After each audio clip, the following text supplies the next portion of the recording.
आज हम में से कई लोग हैं जिनकी लाइफ में कई बार मुश्किल सिचुएशन आते हैं और तब वे खुद को मोटिवेट करने के लिए मोटिवेशनल वीडियो देखते हैं। लेकिन इन वीडियो का असर कुछ दिन तक रहता है और फिर सब पहले जैसा नॉर्मल हो जाता है। लेकिन हम इंसान होते ही हैं अपने आदतों से मजबूर, जिन्हें चेंज करना हमारे लिए बहुत मुश्किल होता है। लेकिन यही आदतें कई बार सक्सेस और फेलियर के बीच का एक बड़ा अंतर बन जाती है। आज मैं आपको 7 ऐसे हैबिट बताऊंगा जिसे अपनाने के बाद वो आपकी लाइफ में फेलियर टू सक्सेस के बीच का एक बड़ा डिफरेंस बन सकता है। Habit number 1, be proactive. Proactive होने का मतलब है अपनी लाइफ के लिए खुद जिम्मेदार बनना। आप हर चीज़ के लिए अपने पेरेंट या किसी और को ब्लेम नहीं कर सकते। प्रोएक्टिव लोग इस बात को समझते हैं कि वो रिस्पॉन्सिबल हैं। वो अपने आचरण के लिए परिस्थितियाँ या परिवेश को दोष नहीं देते। वहीं रिएक्टिव लोग अपनी बिहेवियर के लिए वातावरण को दोष देते हैं। एक प्रोएक्टिव पर्सन प्रोएक्टिव भाषा का प्रयोग करता है, जैसे मैं कर सकता हूँ, मैं करूँगा।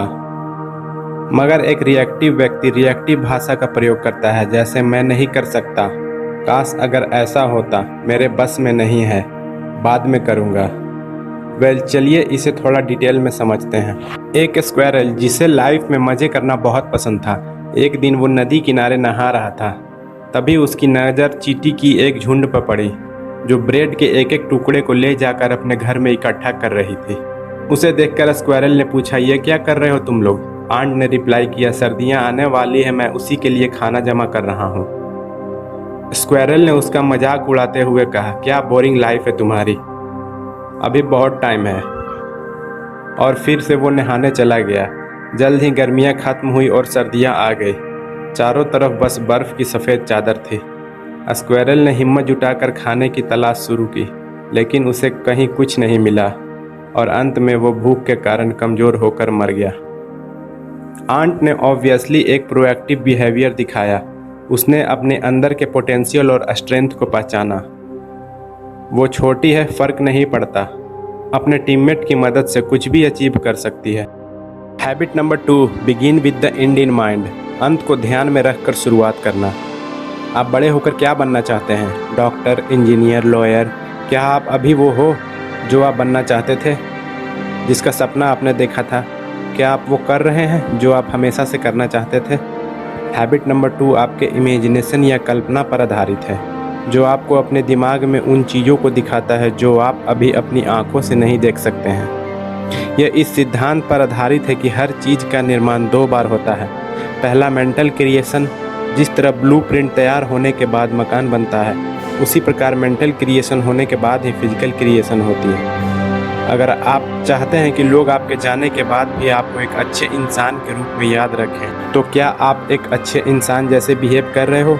क्या आप वो सब चीज़ें कर रहे हो जो आप अपनी लाइफ में अचीव करना चाहते हो? मैं चाहता हूँ आप ये अपने आप से पूछो और जल्द से जल्द उस पर काम करना शुरू कर दो। Habit number 3, put first thing first. प्राथमिक चीज़ों को वरीयता दें। हमें वो काम सबसे पहले करना चाहिए जो हमारे लिए सबसे ज़्यादा इम्पोर्टेंट है। मिसाल के तौर पर कॉलेज में कल असाइनमेंट सबमिट करने का लास्ट डे है, बट हम उसे पहले प्रायोरिटी देने की बजाय बेवजह की बातें सोचने लगते हैं, टीवी देखकर टाइम पास या फेसबुक फीड स्क्रॉल करने लगते हैं और उसे बाद पर छोड़ देते हैं। लाइफ में और भी कई ऐसे सिचुएशन आते हैं जब हम अपनी इम्पोर्टेंट कामों को छोड़कर बेवजह की कामों में अपना टाइम वेस्ट करते हैं, और ऐसे ही आदतें जो हमें एक एवरेज इंसान से कभी बड़ा आदमी नहीं बनने देती। Habit number 4, think win win. हम में से ज़्यादातर लोग अपना मूल्यांकन दूसरों से कंपटीशन के आधार पर करते हैं। हम अपनी सक्सेस को दूसरों की असफलता में देखते हैं, यानी अगर मैं जीता तो तुम हारे, तुम जीते तो मैं हारा। विन विन लाइफ को कोऑपरेशन की तरह देखती है, कंपटीशन की तरह नहीं। विन विन हमें लगातार सभी का हित सोचने के लिए इंस्पायर करती है। मिसाल के तौर पर आपको किसी ने बर्थडे में बाइसिकल प्रेजेंट की जो आपको कुछ ज़्यादा पसंद नहीं है, और आपके भाई को बर्थडे में किसी ने वीडियो गेम प्रेजेंट किया बट उसे बाइसिकल चलाना ज़्यादा पसंद है एंड आपको वीडियो गेम। तो आप क्या करोगे? बाइसिकल को वीडियो गेम से एक्सचेंज कर लोगे। विन विन सिचुएशन, कोई नहीं हारा। Habit number 5, seek first to understand then to be understood. पहले दूसरों को समझो, फिर अपनी बात समझाओ। कम्युनिकेशन लाइफ की सबसे ज़रूरी स्किल है। हम कई साल स्कूल और कॉलेज में पढ़ना, लिखना और बोलना सीखने में लगा देते हैं, लेकिन सुनने का क्या? हमें कभी ऐसी कोई ट्रेनिंग नहीं मिली जो हमें दूसरों को सुनना सिखाती है, ताकि हम सामने वालों को अच्छे से समझ सकें। अगर आप भी ज़्यादातर लोगों की तरह हैं तो शायद आप भी पहले खुद अपनी बात समझाना चाहते होंगे, और ऐसा करने में आप दूसरे व्यक्ति को पूरी तरह इग्नोर कर देते होंगे। ऐसा दिखाते होंगे कि आप सुन रहे हैं, पर उनकी असली मतलब को पूरी तरह मिस कर जाते हैं। ज़्यादातर लोग इस इंटेंशन के साथ सुनते हैं कि उन्हें रिप्लाई करना है, समझना नहीं है। आप अंदर ही अंदर खुद को सुनते हैं और तैयार करते हैं कि आपको आगे क्या कहना है। तो नेक्स्ट टाइम जब आप किसी से बात करें तो उनकी बात बस रिप्लाई देने की इंटेंट से ना सुने, बल्कि उन्हें समझने की कोशिश करें। और सबसे इम्पोर्टेंट, सामने वाले को बस फील होने दें, आप समझते हो उनकी फीलिंग। हैबिट नंबर 6, सिनर्जाइज, तालमेल बैठाना। अगर आसान शब्दों में समझे तो दो दिमाग एक से बेहतर है। यह टीम वर्क है और खुले दिमाग से पुरानी समस्याओं का इनोवेटिव सॉल्यूशन ढूंढने जैसा है। बट ये अपने आप ही नहीं हो जाता है, ये एक प्रोसेस है, और उसी प्रोसेस से लोग अपने एक्सपीरियंस और एक्सपर्टाइज का उपयोग में ला पाते हैं।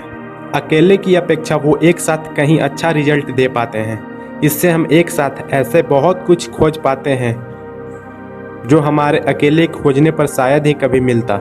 ऐसा आपके साथ कभी जरूर हुआ होगा जब हम किसी टास्क को पूरा करने में असफल हो जाते हैं, बट दोस्तों के साथ ग्रुप में डिफ़िकल्ट प्रॉब्लम का भी आसान सॉल्यूशन निकाल लेते हैं। ये इसलिए ज़्यादा इम्पोर्टेंट है कि आप अपनी आइडियाज़ को दूसरों के साथ शेयर करते हो, जो दूसरे लोग नहीं सोच पाते हैं, जिससे नए इनोवेटिव आइडियाज़ आते हैं। Habit number 7, sharpen the saw. एक बार एक लकड़हारे ने लकड़ी के व्यापारी से नौकरी मांगी और उसे नौकरी मिल गई। उसने ये सोच लिया कि वो अपना बेस्ट देगा। इसके लिए उसके मालिक ने उसे एक कुल्हाड़ी दी। पहले दिन वह 20 पेड़ लाया। बॉस बहुत खुश हो गया और उसने शाबाशी दी। मोटिवेशन से भरपूर उसने अगले दिन पूरी कोशिश की और 15 पेड़ ही ला सका। तीसरे दिन 10 पेड़ ही ला सका। वो निराश होकर बॉस के पास गया और माफ़ी मांगते हुए बोला, समझ नहीं आ रहा क्या हो रहा है। बॉस ने पूछा, पिछली बार तुमने अपनी कुल्हाड़ी कब तेज की थी? वो थोड़ा सरप्राइज हो गया। मेरे पास कुल्हाड़ी तेज करने का समय ही नहीं था, मैं पेड़ों को काटने में बहुत बिजी था। ऐसे ही कभी कभी हम लाइफ में इतने बिजी हो जाते हैं कि हमें कुल्हाड़ी तेज करने, यानी हमें आराम करने, सोचने और सीखने का समय ही नहीं मिलता। यदि हम कुल्हाड़ी तेज करने के लिए समय नहीं देंगे तो हमारी लाइफ भी वैसे का वैसा ही रहेगा और हम सुस्त हो जाएंगे एंड कुल्हाड़ी की तरह अपनी शार्पनेस भी खो देंगे। हैबिट नंबर 7, अपने आप को बेहतर बनाने पर फोकस करती है। अपने आप को हमें 4 एरिया में बेहतर बनाने की कोशिश करनी चाहिए: physical, social, mental and emotional. ये कंसेप्ट मैंने स्टीफन आर कोवे की book the 7 habit of the highly effective people में से बताया है। लाइक करें अगर आपको हैबिट अच्छे लगे एंड अपने व्यूज़ ज़रूर कमेंट कीजिएगा।